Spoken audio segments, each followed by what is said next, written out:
नमस्कार, desert storm से मैं विमल शर्मा। राजस्थान विधानसभा का गठन हो गया है।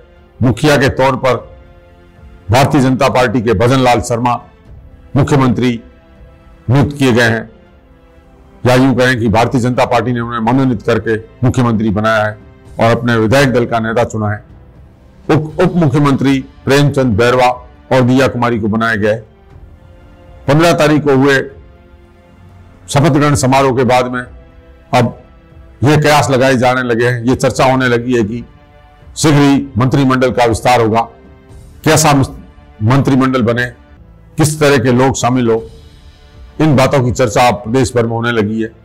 हम चर्चा करें जैसलमेर जिले की 2 विधानसभा सीटों की, तो जैसलमेर की 2 विधानसभा सीटों पर जिस तरह से पिछली बार कांग्रेस सरकार ने काबीना मंत्री पोकरण से सालेह अहमद को बनाया था, तो उसको देखते हुए जैसलमेर जैसे सीमावर्ती क्षेत्र में, जहां पिछले 5 साल में एक वर्ग विशेष की मनमानी बढ़ गई थी, जिस तरह से काबीना मंत्री सालेह अहमद को अल्पसंख्यक मंत्रालय दिया गया था, उसके बाद में समय समय पर उन्हें उपनिवेशन विभाग और अन्य विभागों का भी चार्ज दिया जाता रहा।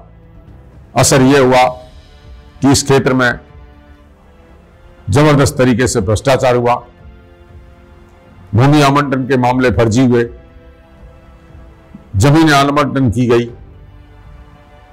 जिस तरह से वोटर लिस्ट में फर्जी नाम जोड़े गए, इन सब से इस क्षेत्र की व्यवस्था बिगड़ चुकी है।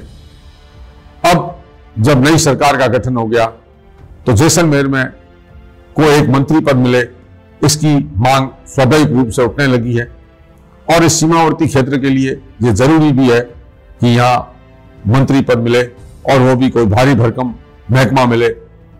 अब सवाल उठता है कि जैसलमेर से विधायक छोटू सिंह को मंत्री बनाया जाए या पोकरण से प्रतापपुरी महाराज को। हम अगर दोनों की चर्चा करें तो जैसलमेर विधानसभा से छोटू सिंह भाटी 2008, 2013 और 2023 में 3 बार विधायक रहे हैं। उनका राजनीति का लंबा अनुभव है।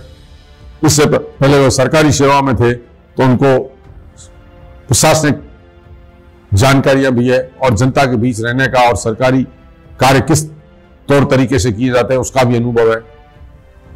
दूसरी तरफ महंत प्रतापपुरी है, जो 2018 के चुनाव में मात्र 850 वोटों से हार गए थे और 2023 में प्रचंड बहुमत 35,000 वोटों से उन्हें काबीना मंत्री सालेह अहमद को हराया है। उनकी भी दावेदारी बनती है कि उन्हें भी मंत्री बनाया जाए।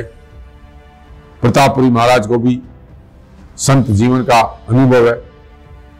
वे सांसारिक युग त्याग करके जिस तरह से संत बने और उसके बाद में जिस तरह से 2018 में राजनीतिक क्षेत्र में उतरकर उन्होंने जनता की सेवा करने का फैसला किया और जनता के बीच रहे, उनकी भी दावेदारी बनती है। अब यह समय बताएगा कि किसको मंत्री बनाया जाता है, पर जैसलमेर जिले को एक मंत्री पद दिया जाए, यह एक तरह से यहां की आवश्यकता बन गई है, स्वाभाविक आवश्यकता कहें जिसको, क्योंकि 38,000 वर्ग किलोमीटर में फैले इस जैसलमेर जिले में विंड मिल, सोलर प्लांट, पर्यटन, नहरी क्षेत्र और जिस तरह से नहर आने के बाद क्राइम बढ़ रहे हैं, तो यहां और जिस तरह से यहां की भौगोलिक परिस्थितियां बदलती जा रही, यहां का जो व्यवस्थाएं उन्हें दुरुस्त रखने, यहाँ की कानून व्यवस्था को दुरुस्त रखने और सामाजिक सामंजस्य बनाए रखने के लिए जरूरी हो गया कि भारतीय जनता पार्टी भी जैसलमेर जिले से एक मंत्री पद देवे या यहाँ का मंत्री बनाया जाए। राज्य के मुखिया भजन लाल शर्मा जैसलमेर से भली भांति परिचित है। वो जैसलमेर में पंचायत राज चुनाव में प्रभारी के तौर पर रहे।